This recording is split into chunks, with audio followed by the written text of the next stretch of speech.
Good morning. Welcome back to Coaching Conversations. I'm Lourdes Slaper. Thanks so much for joining us. And I'm Maria Savio.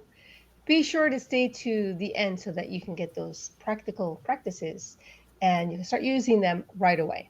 So, today we're going to talk um, about that moment, when someone is yelling at you, either online or in person, like a coworker, they throw a passive aggressive jab at you, and then your heart starts to pound and your mind begins to race, and you feel that immediate, burning urge to fire back. And, you want to give them a taste of their own medicine. So, you want to be sharp, just as nasty, just as hurtful as they are, and then you go off. Does that sound familiar? Oh, yeah, of course. I mean, we've all been there, right? It's that feeling of being like morally hijacked. Someone else's bad behavior makes you want to compromise your own. And that's the problem we're tackling head on today.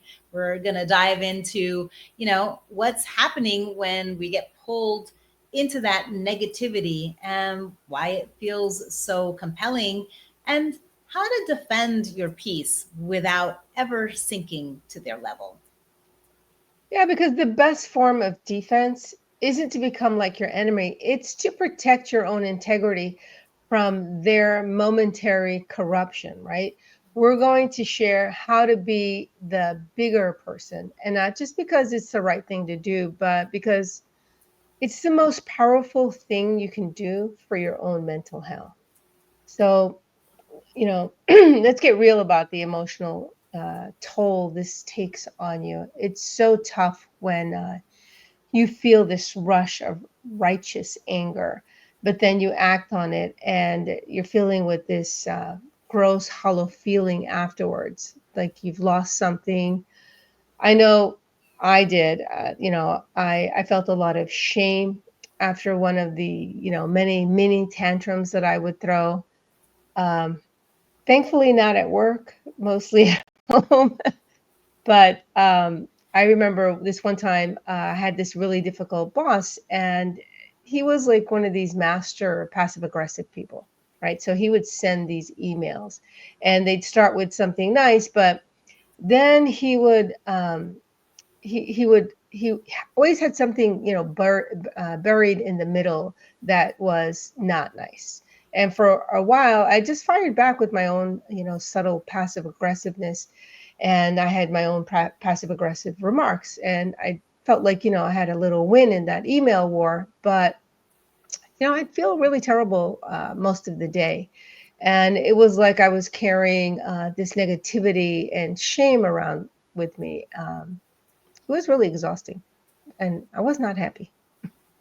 Yeah. You get sucked into other people's negativity. I mean, been there, done that. I mean, for me, it was dealing with a family member who just kind of loves to stir up drama and spread gossip.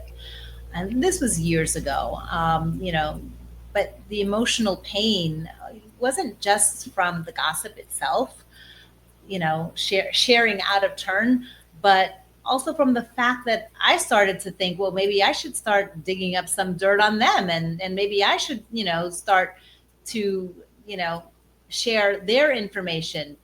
It started this feeling of constant anger and bitterness. The enemy was their toxic behavior, and I almost became just as toxic in my thoughts, right? And what's really happening here is a psychological phenomenon called emotional contagion. It's like catching a cold, but with emotions. Yeah. Yeah, your brain unconsciously starts to mirror the emotions of people around you. I know that you all know how that is. So when someone is angry or hostile, your brain is like, oh, we should probably be angry and hostile too. And this makes us fall into a cycle of reciprocal behavior. It's that impulse to give an eye for an eye, to respond to negativity with more negativity. And it's really a primitive social response. So my anger at my boss was me catching their passive aggression. Right. And so your brain then starts to make a mental shortcut, right? They're behaving badly, therefore I'm justified in behaving badly. And this is the core struggle, right? It's this powerful urge to reciprocate that makes us forget our own integrity. And that's where the feeling of being hollow comes from. You win the fight, but you lose part of yourself in the process because you've let their bad behavior change who you are being. Right. And that's not what we want. But let's go a little deeper into the juicy brain stuff. What's actually happening in our brains and bodies when we get caught in this trap? When we're confronted with an enemy of, whether it's a verbal attack or a rude driver or even just a nasty comment from your partner, your your your brain's emotional alarm, starts to go off, and that's the amygdala. And this is that that part of your brain that is controlling the fight or flight response. And it's also that feeling that you get when your heart starts to really, start thumping, and you have those quick breaths. You can feel the explosion in your body. Yeah, I mean, your body gets flooded with stress hormones like adrenaline and cortisol, and this prepares you for a physical fight, but it also primes you for a verbal or emotional one. So when you feel that powerful urge to fire back, that's your body's primitive biological response. And we're not just being dramatic in these moments; it's a real physiological reaction. Yeah, and the fascinating part about that is that the best defense against this is to engage your higher level brain functions.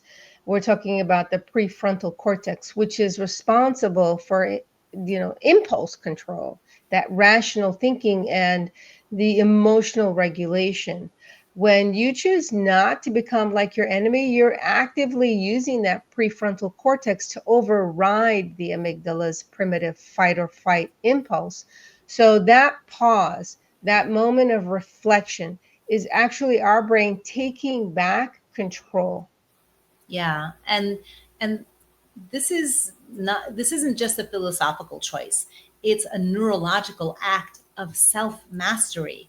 And the more you practice this, the more you strengthen those neural pathways. And this is neuroplasticity at its finest. You can literally retrain your brain to respond with calm, measured responses instead of an automatic angry reaction. And when we do this, we're no longer victims of our biology. We have the power to change our response. Right. It's exactly what you said. It's that self mastery. It's that mindset shift where instead of allowing your emotions to control you, you have your rational mind and you have that self mastery, so that you're really getting out of that fight or flight, and you're focusing on, you know, staying in your integrity, staying with your virtues, that self mastery again. But let me not go off course. So now we know why this happens. Let's share what we can actually do in the moment. Mm, yes, this is the gentle challenge, right? The next time you feel that urge to fire back, try the pause and perspective method. First, pause just for a second. That's your prefrontal cortex jumping into action. Take a deep breath. This is your chance to reclaim your power and protect your peace. And second, ask yourself a question. Instead of reacting, ask, what am I trying to achieve here? Am I trying to win a fight or am I trying to protect my peace? Curiosity is a powerful ally. And just to add a third, choose your high road. Remember that your goal isn't to win the battle on their terms, but to protect your own character, to, live by your idea of, righteous action and who you are. Another strategy is to reframe the enemy. Instead of seeing them as evil, try to see them as a person who is struggling. This is where you bring in some compassion. This isn't about excusing their behavior, about giving it. It's really about giving you the psychological distance for you not to be corrupted by it. It's so much harder to get sucked into a fight with a person you see as human, even when you disagree with them. Yeah, human and struggling, right? And Right. so, who is this message for? This is for anyone who is prone to reactive anger or aggression, anyone who wants to build healthier emotional habits. It's also for individuals healing from trauma or betrayal, who want to break cycles of harm and prevent past wounds from dictating future behavior. And of course, it's for anyone seeking greater emotional resilience and peace, who wants to, rise above negative provocations without giving up their integrity. Yeah, and it's for the person who feels like they're being pulled into a fight they don't want to have, for the person who wants to be strong without being unkind. And quite frankly, it's for those of us who are tired of the shame and damage that brings us to the, you know, that brings that pain really and that damage to our relationships. And instead of leading with this anger and being in this fight or flight state where we live out of fear, we start to live out of love. Yeah. So let's make this a daily habit, right? Here's your 4-point practice for self-mastery. First, the pause and check. Today, when you feel a strong negative emotion towards someone, pause and simply ask, what's the real threat here? And see if you can identify it. And then the reframe, choose one enemy, a rude driver, a difficult coworker, an online troll, and try to see them as a person who might be struggling. Yeah, and then the not my battle boundary, practice saying that's not my battle in your head when you feel the urge to get sucked into a conflict that is beneath your dignity. And the integrity check. At the end of the day, do a quick integrity check. Ask, did I stay true to my character today, even when provoked? We really hope you give this practice a try. It's not about being a doormat, it's about being a rock. It really is about self mastery. And we'd love to hear from you. Share your experiences with us in the comments below. And remember, your peace is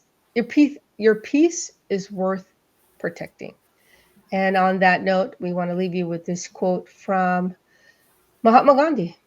An eye for an eye only ends up making the whole world blind.